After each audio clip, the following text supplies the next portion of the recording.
Hello everyone and welcome to another edition of On Deck with the Sports Report Girl. I'm Sheena from thesportsreportgirl.com, here to recap and poke a little fun at the week's top stories from the world of baseball. So the big story this week, other than the swine flu pandemic, pertains to the furthering downward spiral of the New York Yankees. After an impressive winter of free agent signings, the Bronx Bombers started the season falling flat on their faces. First came the A-Rod scandal, then his hip surgery, which thankfully took him out of the spotlight. That paved the way for the team to move on to the unveiling of their new stadium. But soon, the story became the exorbitant cost of the facility, the sky-high ticket prices, and oh yeah, all those home runs and empty seats. Now, as A-Rod is preparing to return, he faces new allegations of steroid use dating as far back as his high school days. But that's not all. SI's Selena Roberts makes the more damning allegation that A-Rod tipped pitches to opposing batters when games got out of hand. She claims he did this hoping the favor would be returned someday to help boost his batting average. Some of you may think, what's the big deal? It's a blowout. Who's it gonna hurt? To that, I say think about who's pitching the late innings of those blowouts. Typically, it's a no-name kid trying to secure a job. If these allegations are true, then you have a superstar throwing those kids under the bus. And for what? A little bump in the batting average? Sorry, but that is a dirtbag move if there ever was one. Most shocking of all, the public sentiment here seems to be in favor of A-Rod.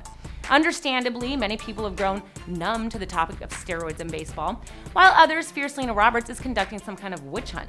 And maybe she is. A few years back, she wasn't on the right side of the Duke lacrosse story, but somehow my gut tells me she's onto something here. In a completely unrelated and frankly not too surprising story, the resale market for Yankee tickets has taken a nosedive in recent days following the team's decision last week to give away free extra seats to those who bought the priciest season packages. As a result, resale websites such as StubHub and RazorGator were flooded with deals. In fact, tickets that were originally listed in the $850 range could be had for as little as $150. Even with the steep discounts, the situation in the stands likely won't improve until there's an improvement of play on the field. Moving on. With the first month of the season in the books, the Los Angeles Dodgers have somehow found a way to dodge the L column at home. After sweeping the Padres in their weekend series, LA is a perfect 10 at Chavez Ravine.